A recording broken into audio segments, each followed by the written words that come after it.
하나님 말씀을 같이 보겠습니다. 구약성경 다니엘서 1장 8절에서 16절의 말씀입니다. 제가 가진 성경으로 구약 1230면이 됩니다. 다니엘서 1장 8절에서 16절의 말씀입니다.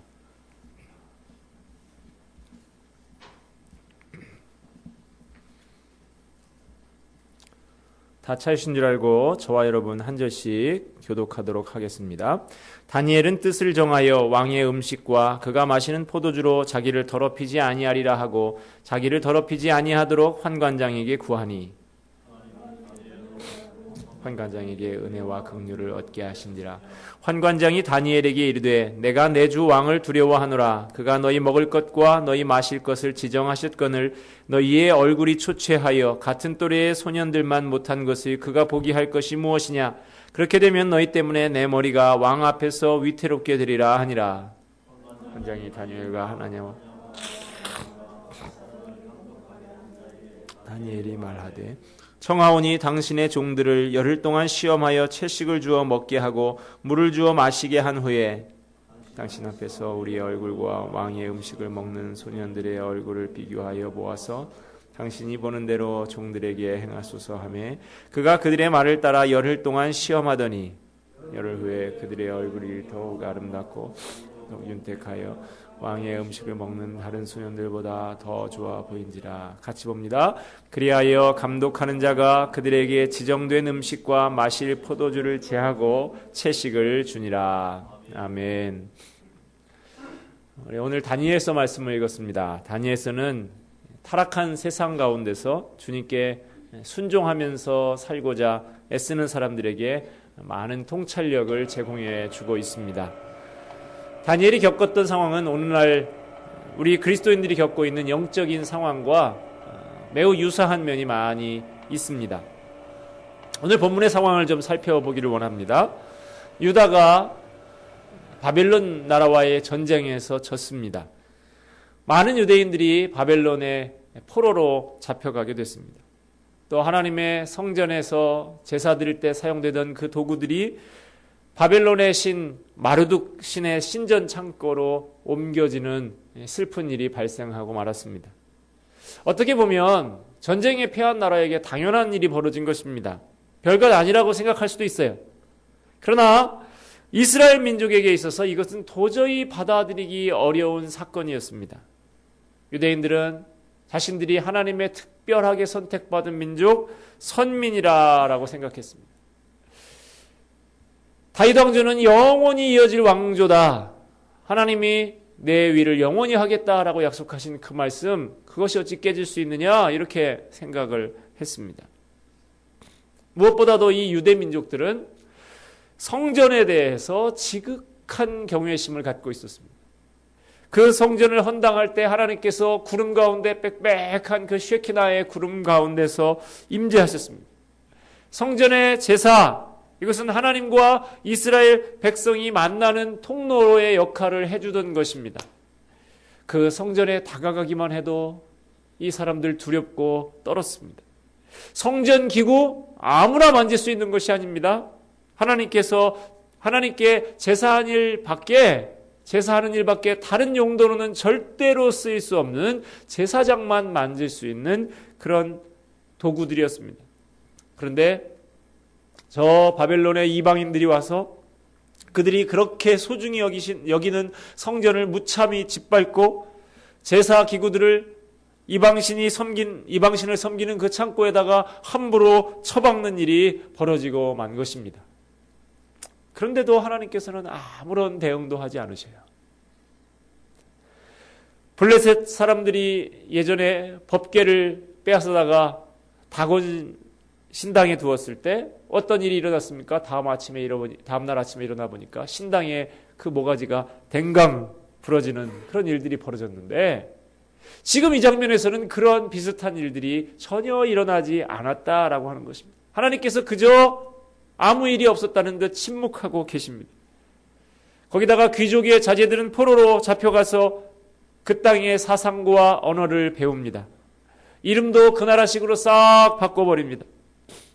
일본이 우리나라 식민지 통치하던 때 우리나라에게 행했던 짓하고 아주 비슷한 일들이죠. 문화와 정신을 다 말살해 버리겠다는 의도가 여기에 담겨져 있는 것입니다. 그런데도 하나님께서는 아무 반응이 없으세요. 어찌된 일입니까?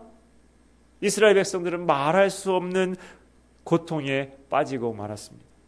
그 심정을 표현한 시가 시편 137편인데요. 우리가 바벨론 강가에 앉아서 울었도다. 바벨론 강가에 앉아서 그 옛날 하나님 앞에 마음껏 찬송 부르던 그 시절, 그 자유함이 있던 시절, 우리가 그때 행복한 것을 몰랐구나 하면서 그 바벨론 강가에서 한없이 그렇게 울고 또 울었던 것이 이스라엘 백성들의 상황, 지금 이 다니엘서가 기록되고 있는 상황이었다라고 하는 것입니다. 여러분, 그러면 요즘 우리가 살아가는 시대의 상황은 어떻습니까? 우리는 세상의 문화, 세상의 가치관, 세상의 사상, 이 세상의 논리로 온통 에워싸인 상태로 살아가고 있습니다. 믿음을 지키면서 살아가고자 하는 그 신앙인들에게 있어서 그들과 대화를 하면서 듣는 그들의 고민은 너무나 외롭다라고 하는 것입니다. 그리스도인들의 인구가 통계청에서 나온 조사에 의하면 20% 정도는 된다고 하는데 우리 회사에 100명이 근무를 하면 20명 정도는 그리스도인인 것이 통계적으로 맞을 텐데 도무지 어디들 가서 박혀 있는지 찾을 수가 없다는 것입니다. 나는 하나님의 백성이고 하나님께서 내 주인이 되신다라고 나는 그렇게 고백하면서 살아가고 있는데 하나님이 내 길을 마음껏 인도하시고 내가 하나님의 명령을 받아서 그렇게 살아야 하는데 세상에 나가보면 하나님이 나를 인도하시는 것 같지 않고 하나님이 나를 부리시는 것이 아니라 엉뚱한 세상에 내 위에 있는 사람들이 내 주인이 되어서 나를 부리는 것 같습니다. 낮에는 부당한 일을 시키기도 하고요. 밤이면 회식이다 접대다 하면서 가고 싶지 않은 자리, 그 불편한 곳에 끌고 다닙니다. 이런 일로 몸도 지치고 마음도 좀 지쳐 있을 때 믿음 좋은 선배라도 하나 있으면 그렇게 좀 위로가 돼주면 좋겠는데 어떤 경우에는 오히려 교회 다닌다고 하는 사람이 더한 경우도 있습니다. 믿음으로 사는 삶은 이렇게 너무나 외로운 삶일 경우가 많이 있습니다. 여러분, 이럴 때 어떻게 해야 됩니까? 그냥 외롭다, 힘들다, 나 혼자밖에 없구나 하면서 그렇게 살아가야 합니까? 더 나은 방법이 없느냐라고 하는 것입니다. 오늘 본문에 우리가 읽은 이 다니엘서 1장의 말씀은 너무나 척박한 삶의 현장, 온통 다 에워싸인 가운데서 외로운 믿음의 싸움을 싸우면서 살아가는 우리 그리스도인들에게 어떻게 살아가야 할지 몇 가지 지침을 말씀해주고 있습니다. 그 첫 번째 지침은 이것입니다. 뜻을 정하라 라고 하는 것입니다. 뜻을 정하라. 오늘 8절 말씀 우리 같이 한번 다 같이 읽도록 하겠습니다. 시작. 왕의 음식과 그가 마시는 포도주로 자기를 더럽히지 아니하리라 하고, 거기까지. 다니엘은 뜻을 정했다라고 했습니다. 그 정한 뜻이 무엇입니까? 자기를 더럽히지 않는 것이었습니다. 하나님 앞에서 깨끗하겠다. 하나님 앞에서 깨끗하자. 이것이 다니엘의 삶의 기준이요, 모든 문제에 대응하는 기본적인 삶의 원칙이었습니다. 자, 이 말씀을 대하는 우리는 어떻게 할까요? 어떻게 우리의 삶에 적용해 볼까요? 다니엘이 결심했어? 그래, 나도 결심하자. 다니엘이 하나님 앞에 깨끗하게 살기로 했다고? 그래, 나도 깨끗하게 살아야겠다. 끝? 그렇습니까, 여러분? 틀린 건 아닙니다. 맞습니다. 그런데 그것만 가지고 좀 부족하다 하는 것입니다. 너무 막연한 것이죠. 우리가 사는 세상은 획일적으로 깨끗한 곳, 더러운 곳이 그렇게 나누어져 있지 않습니다. 우리가 뜻을 정했다고 해서 하나님 앞에서 깨끗하게 살겠다고 해서 그렇게 단순하고 쉽게 그렇게 살 수 있는 것이 아니다라고 하는 것입니다. 막연하게 결심만 한다고 되는 것이 아닙니다. 매일매일의 삶 속에서 우리의 결심을 어떻게 구체화할 것인지 구체적이고 확고하게 미리 정해놔야 하는 것입니다. 예를 들어서 바쁘고 피곤한 직장생활하는 직장인이 난 앞으로 기도를 열심히 하겠어 라고 그렇게 결심하는 것, 그렇게 말하는 것 가지고는 부족하다는 것입니다. 더 구체적으로 해야 됩니다. 예를 들어서 나는 매일 아침에 업무 시작 30분 전에 내 자리에 앉아서 잠깐 기도하고 그렇게 하나님의 말씀을 좀 묵상하고 내 업무를 시작하겠다라고 결심을 한다고 하면, 그러므로 나는 새벽 지금 몇 시에 일어나는데 그보다 30분 더 일찍 일어날 수 있어야 되겠다. 이렇게 구체적인 부분까지 우리가 결심하고 결단을 해야 한다라고 하는 것입니다. 내가 만약에 영업사원이라고 한다면 나는 하나님 앞에 깨끗하겠다라고 하는 것만 가지고는 부족하다는 것입니다. 내가 오늘 이것을 못 판다 하더라도 나는 거짓말하지 않겠다 하고 구체적으로 결심하는 것이 필요하다라고 하는 것이죠. 가끔은요, 아무 준비가 없이 갑자기 급한 결정을 내려야 할 때가 있습니다. 그렇게 되면 갑자기 그런 상황에 부딪히게 되면 적당히 타협하고 싶은 유혹의 순간들이 다가온다는 것입니다. 그런 유혹의 때가 다가오기 전에 구체적으로 결심해 두지 않으면 우리는 바르게 대응하지 못하고 넘어질 수가 있는 것입니다. 믿음으로 승리하는 삶을 살고 싶으십니까? 오늘 본문의 말씀은 가르칩니다. 뜻을 정해라. 그것도 일이 닥치기 전에 미리 구체적으로 결정해라. 우리에게 그렇게 교훈해주고 있습니다. 오늘 본문의 말씀이 믿음의 싸움을 싸우면서 살아가는 그리스도인들에게 두 번째로 주시는 지침은 이것입니다. 공손해라 하는 것입니다. 공손하라. 뜻을 정한 그리스도인이 그 정한 뜻을 실행에 옮길 때 어떤 태도를 가져야 하는지에 대해서 가르쳐주고 있는 지침입니다. 8절 말씀 다시 한번 보겠습니다. 다시 한번 시작.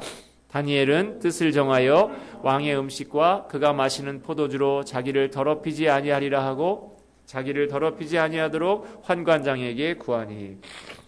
다니엘은 뜻을 정했습니다. 굳게 뜻을 정하고 뜻을 세운 사람이 갖는 흔한 태도는 이런 겁니다. 난 하나님 앞에서 깨끗하게 살기로 했다.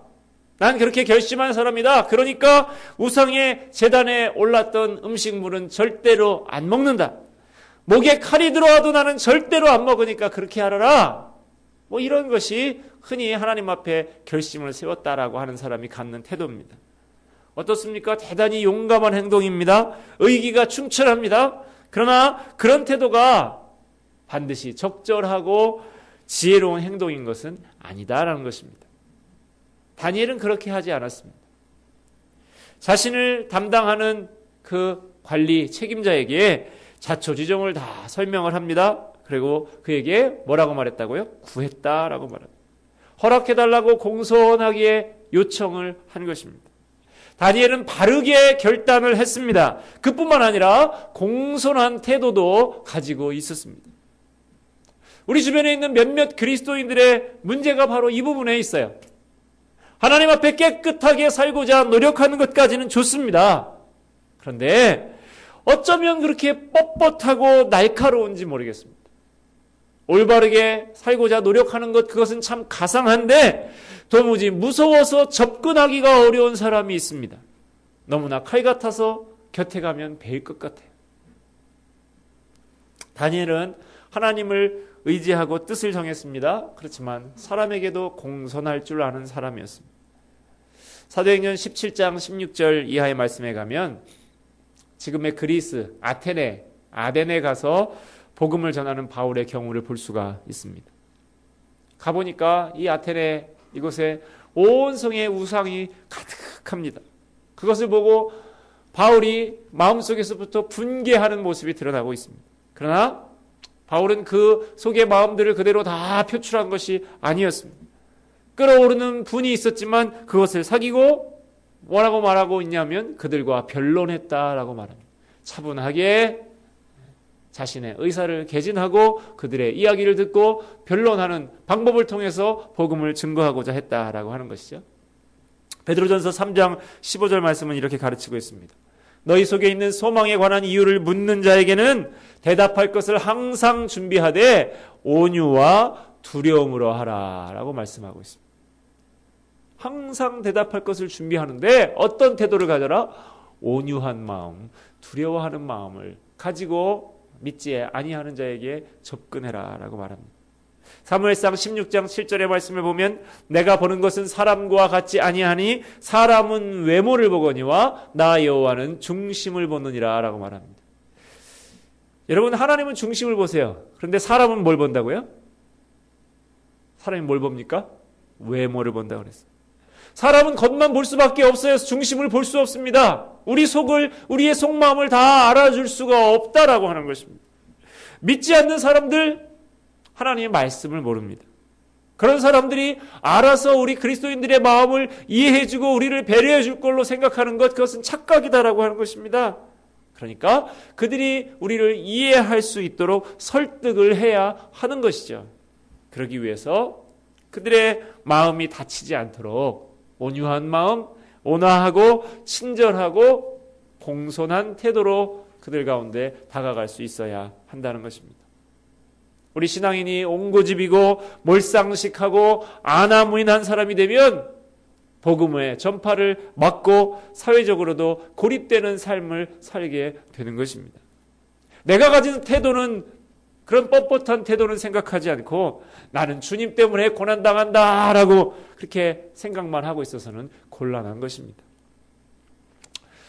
제가 예전에 군에서 생활을 할 때 저는 참 단기 복무를 했는데도 어떻게 부대를 두 군데를 반반 정도, 이쪽에서 한 1년 반, 이쪽에서 1년 반, 그렇게 3년간 복무를 했는데 부대를 옮기게 됐어요. 옮기게 되는 과정이 제가 다 설명드릴 수 없습니다만 하나님 앞에 제가 1년 반 군 생활을 마치면서 하나님 앞에 나아가서 좀 기도한 바가 있었어요. 하나님, 이제까지 제가 생활에서 이제 좀 더 적극적인 신앙인으로서 그렇게 살아가고 싶습니다. 그렇게 특별히 좀 기도원에 가서 며칠 기도를 딱 했는데 하나님께서 그냥 딱 부대에 돌아오자마자 그래 어디 한번 해봐라 그러고 일주일 만에 전출 명령을 내주셨어요. 거의 그런 일이 없는 일인데 마음에 이제 다짐을 하고 새로 제가 이 수원에서 근무하다가 인천에 있는 부대에 103여단이라고 하는 부대 이제 창설 멤버로 제가 가게 됐는데 가서 이제 처음 이제 전입 신고를 합니다. 단결 뭐 이제 해가지고 경례를 하고 이제 아무개는 뭐 몇 년 몇 월 며칠부로 뭐 어디로 전입을 명받았습니다. 뭐 이제 하고서 이제 신고하고 나서 이제 지휘관하고 잠깐 그 대화하는 시간을 갖는데 제가 이제 기도한 게 있고 결심한 게 있으니까 이 당돌하게 그 이제 얼마 안 되는 그 젊은 친구가 그렇게 얘기를 했어요. 저는 그리스도인입니다. 제가 최선을 다해서 잘 모시고 성심껏 생활하겠습니다. 제가 신앙생활 잘할 수 있도록 좀 도와주십시오. 처음 전입신고 가가지고 처음 얼굴 보는 지휘관한테 제가 당돌하게도 그렇게 얘기했어요. 저도 열심히 잘할 테니까, 잘 모실 테니까 저 신앙생활 좀 잘하게 좀 도와주세요. 그렇게 이야기를 했습니다. 근데 이분이 나중에 보니까 거의 얼마나 술을 좋아하시는 분인지 매일 새벽 2시 뭐 이때까지 위병소에서 보면 그 옆에 관사에 맨날 들어가는 게 보인단 말이죠. 매일 2시 뭐 이 정도까지 술 먹고 그러고도 아침에 7시면 이상 없이 출근을 늘 하는 분이에요. 건강도 얼마나 좋은지 그런 분인데 그렇게 술을 좋아하는 분인데 이제 뭐 제 전입 왔다고 이제 막 전입 회식도 하고 이제 뭐 그러는데 하는데 이제 제 위에 고참 장교들이 저한테 막 이렇게 막 술을 따라주고 뭐 그렇게 합니다. 근데 이 지휘관 이분이 저한테 막 그렇게 하는 사람들을 다 이렇게 뿌리쳐 주는 거예요. 내버려둬. 너나 술 먹지. 이 사람 우리가 지켜줘야 될 사람이다. 아이고 제가 속에서 얼마나 너 좋아하는 거 네가 먹는 거 누가 말리냐. 근데 왜 안 먹겠다는 사람을 그렇게 하냐. 내버려둬라. 우리가 지켜줘야 될 사람이 아니냐. 그런데 얼마나 제가 속으로 이야 감사한지 몰라요. 점점 더 제가 요청하지 않은 것까지 저를 도와주는데 제가 그 부대에서 1년 반 근무하는 동안 토요일 주일 근무를 단 하루도 쓰지 않았어요. 당직을. 다 간부들을 다 모아놓고 이 사람 총각인데 나가서 데이트도 좀 해야 되지 않겠냐. 그 데이트도 할 수 있도록 주말 근무, 주말 당직은 앞으로 세우지 마라. 대신 평일날 좀 더 쓰도록 해라. 이렇게 얘기해서 그때까지 그 뒤로 빨간 날, 파란 날 달력에 있는 거 하루도 근무하지 않고 그게 뭐냐면 그분이 말은 이제 그렇게 총각이 데이트도 해야 되지 않겠냐 그렇게 말하면서 제가 교회 갈 수 있도록 신앙생활 잘 할 수 있도록 저를 도와주는 거예요. 제가 몰랐는데 나중에 봤더니 그분의 그 사모님이 그 신실한 그리스도인이라고. 남편이 자기는 맨날 술 먹고 있었지만 그래도 아내에 대해서 좀 미안한 감이 있었는데 도와주세요 그런 사람이 하나 오니까 그래 내가 내 아내한테 미안한 거 너한테 다 도와준다 이렇게 하면서 저를 도와줬던 것이죠. 나중에 제가 전역할 때쯤에 이분도 이제 부대를 옮기게 돼서 저기 인하대학 그 학군단으로 교수부장인가 하는 것으로 옮겨갔는데 그분이 저한테 그러더라고요. 참 내 밑에 있는 부하지만 내가 당신을 보니까 참 신실한 사람인 것 같다. 내가 지금 신앙생활 안 하고 있지만 나중에 신앙생활 하면 제가 그때 중이었으니까 김중이가 나중에 목사가 되면 내가 그 교회 출석하도록 할게. 연락이 안 돼서 지금 그분은 오시라 그래야 되는데 연락이 안 돼서 지금 못하고 있습니다만은 그렇게 공손한 태도로 분명한 제 뜻을 전하고 또 그분을 제가 성심껏 잘 섬겼어요. 그렇게 하니까 하나님께서 길도 열어주시더라라고 하는 것들을 저는 체험할 수 있었습니다. 여러분 세상을 우리가 본받아서는 안 됩니다. 그러나 세상을 등지고 독불장군이 되어서도 안 된다라고 하는 것이죠. 우리 주님께서 뭐라고 가르쳐 주십니까? 비둘기같이 순결하고 뱀같이 지혜로워라. 비둘기 같은 순결함을 유지하기 위해서라도 우리가 가져야 할 태도는 뱀같이 지혜로워야 한다라고 하는 것입니다. 오늘 본문의 말씀 믿음의 싸움을 싸우면서 살아가는 그리스도인들에게 주시는 세 번째 지침이 있습니다. 그것은 대안을 제시하라는 것입니다. 대안을 제시하라. 여기 본문에 나오는 환관장, 이 환관장의 태도를 보면 철저한 인간적인 사고를 갖고 있는 것을 볼 수가 있습니다. 10절 말씀을 보겠습니다. 10절 말씀 같이 한번 읽습니다. 환관장이 다니엘에게 이르되 내가 내 주 왕을 두려워하노라. 그가 너희 먹을 것과 너희 마실 것을 지정하셨거늘 너희의 얼굴이 초췌하여 같은 또래의 소년들만 못한 것을 그가 보게 할 것이 무엇이냐? 그렇게 되면 너희 때문에 내 머리가 왕 앞에서 위태롭게 되리라 하니라. 무슨 말입니까? 난 너희들이 먹고 말고 이거는 관심이 없다라는 거죠. 단지 내 관심은 내 목이다. 너희들이 하나님 한 분만 믿고 있다고 하다가 너희 얼굴이 퀭하게 한번 돼봐라. 내 목이 위태롭게 된다. 바로 이 말이죠. 이 환관장은 하나님의 능력을 알지 못했습니다. 하나님께서 자기 백성을 보호하시는 것을 알지 못했고 하나님께 순종하는 것이 가장 지혜로운 삶의 길이다라는 것 알지 못했습니다. 이 사람은 1 더하기 1은 2다라고 하는 것만 알았지 1 더하기 무한대를 더하면 무한대가 된다. 내가 하나님께 달라붙으면 하나님의 능력이 내 능력이 된다 하는 것을 그런 원리를 알지 못한 것입니다.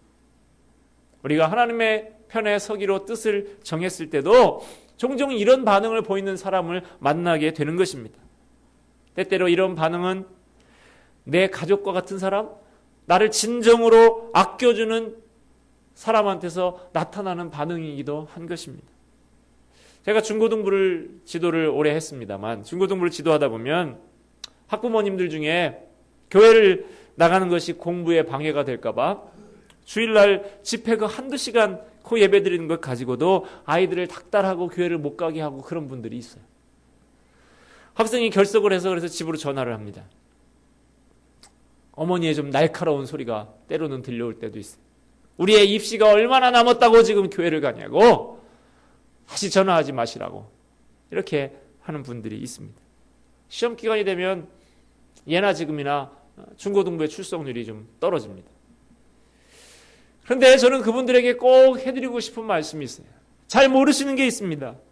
아이들이 신앙 안에서 바르게 생각이 바로 잡히지 못하면 교회에서 보내는 그 한두 시간 이상의 몇 배의 시간을 헛된 곳에 방황하면서 쓸 수 있다는 사실입니다. 아이들은요, 에너지가 남아 돌아가요. 이 아이들, 그 남는 에너지, 그 충동적인 그 에너지들을 잘 신앙 안에서 자리 잡아주는 것, 이것이 진정으로 그 아이를 위하는 일이다라고 하는 것입니다.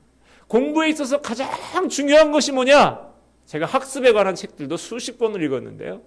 제일 중요한 것을 하나같이 얘기하는 것은 동기부여다라는 것입니다. 내가 왜 공부를 해야 되냐? 내가 이것 해가지고 뭐 하려고 공부하냐? 이 부분에 있어서 동기부여가 정확하게 되지 않으면 이 아이는 계속해서 방황하게 되는 것이죠.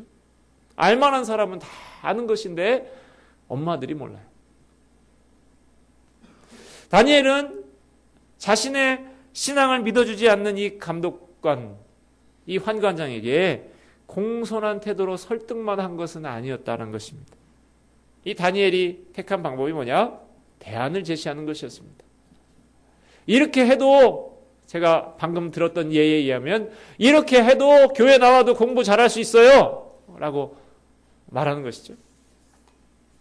다니엘은 우리가 가진 방법이 세상 사람들이 가진 방법과 견주어도 더 낫다는 것을 보여주겠다라고 제안을 합니다.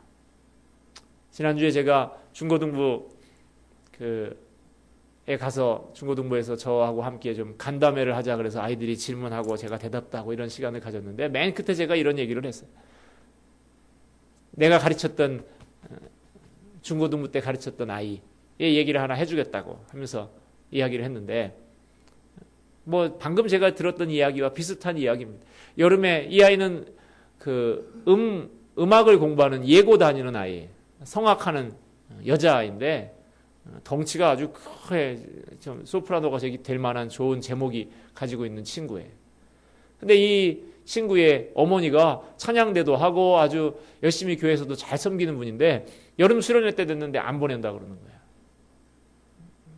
제가 그때 전도사였나 뭐 강도사였나 그랬는데, 아니 전도사님, 우리 데리고 여름 수련회 가면 얘가 지금 얼마나 중요한 시기인지 아냐고, 매일 가서 지금 레슨을 하고 목을 잘 가다듬어야 되는데 수련회 가면 뭐 잠도 제대로 못 자고 뭐 통성기도 하고 뭐 이런 거 해가지고 애 다 배려놓고 오면 이 후유증을 어떻게 감당하시려고 그러냐고 못 보낸다는 거예요.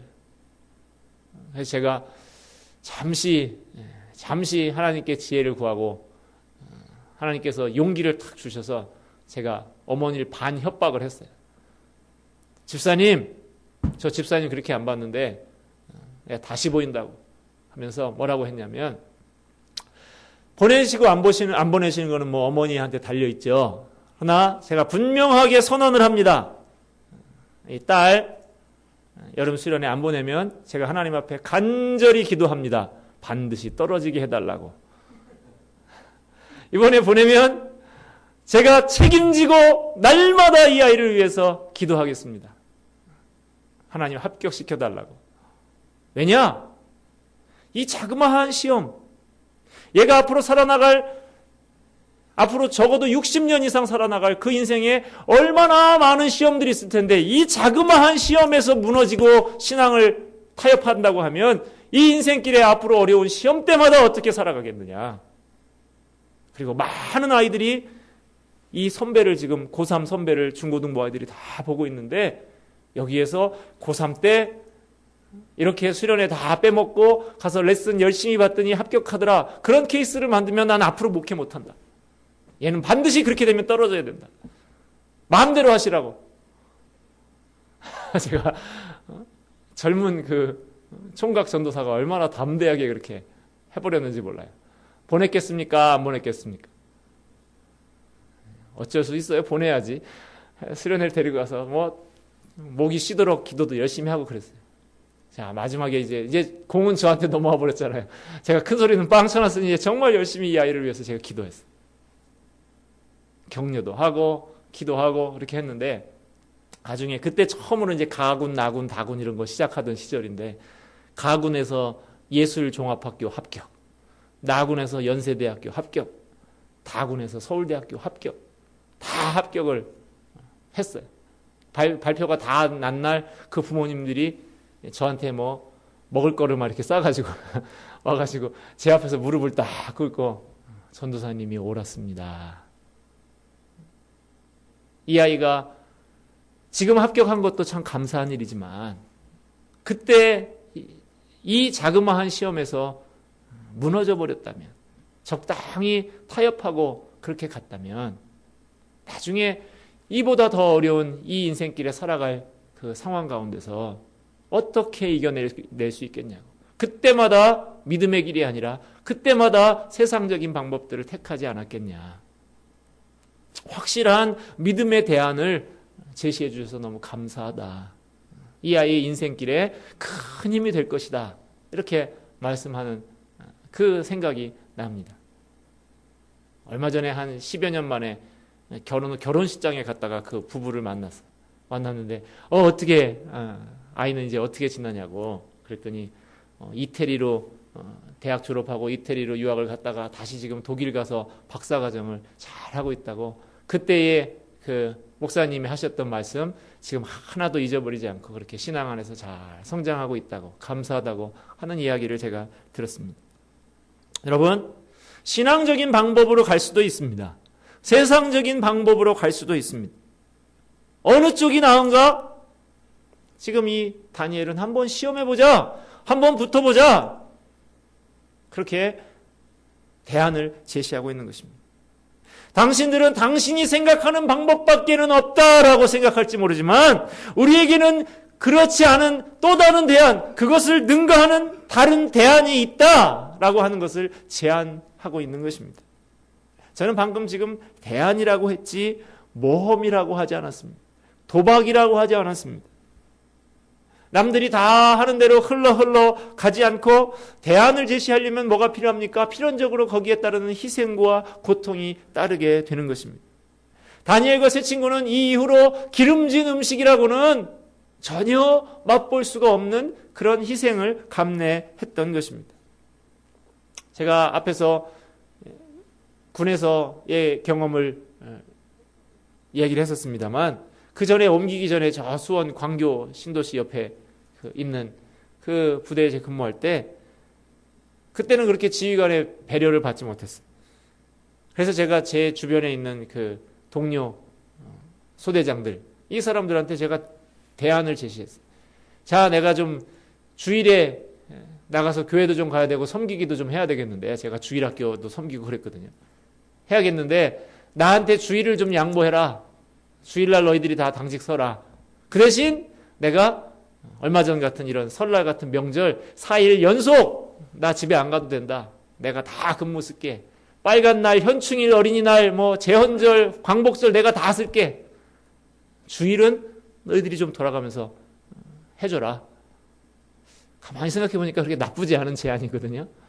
이 친구들이 다 그렇게 해서 제가 주일을 잘 지켰던 그 생각들이 납니다. 대안을 제시하려고 하는 것, 거기에는 희생도 따르고 고통도 따른다. 약삭빠르게 내 좋은 것만 빼먹을 수가 없다라고 하는 것입니다. 희생과 고통을 감수할 만한 믿음이 있으면 반드시 대안이 있다라고 하는 것입니다.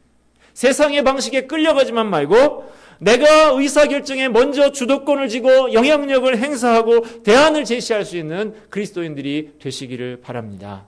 오늘 말씀을 정리합니다. 오늘 하나님의 말씀은 척박한 삶의 현장에서 외로운 믿음의 싸움을 싸워가는 우리에게 삶의 지침을 주고 있습니다. 그 첫 번째는 뜻을 정하라 라는 것이었습니다. 결심해라. 미리 구체적으로 뜻을 정해라. 두 번째는 공손하라 라고 하는 것입니다. 그들의 마음이 다치지 않도록 온화하고 친절하고 공손해라. 뱀같이 지혜로워라. 우리에게 말씀해주고 있습니다. 세 번째는 대안을 제시하라라고 하는 것입니다. 그것을 위해서 때로는 희생과 고통도 감수할 수 있어야 하는 것입니다. 여러분 뜻을 정하시기 바랍니다. 대안을 제시하시기 바랍니다. 공손하시기 바랍니다. 그 후에 하나님의 역사를 기대하십시다. 하나님은 생각지 않은 사람, 뜻하지 않은 방법을 통해서도 그 역사를 이루어 가시는 것입니다. 더 나은 그리스도인 될 수 있습니다. 오늘 주신 이 말씀의 가르침을 따라서 승리하는 삶, 영향력을 끼치는 삶을 사는 더 나은 그리스도인들이 다 되시기를 주님의 이름으로 축원을 드립니다.